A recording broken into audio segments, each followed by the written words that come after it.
পুজোর মুখে সুখবর, বাড়ছে বাংলা সহায়তা কেন্দ্রের কর্মীদের পারিশ্রমিক।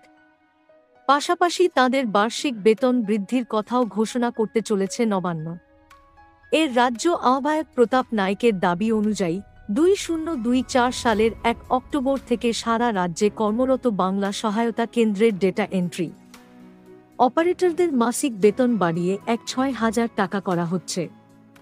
এতদিন তাঁদের বেতন ছিল 4,380 টাকা।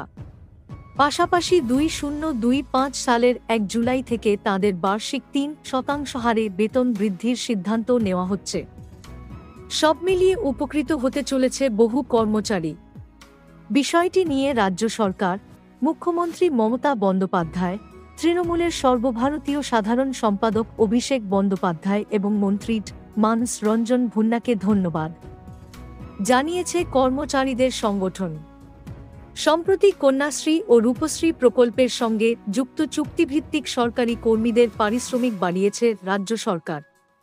বার্ষিক পারিশ্রমিক বৃদ্ধিও বর্ধিত হচ্ছে।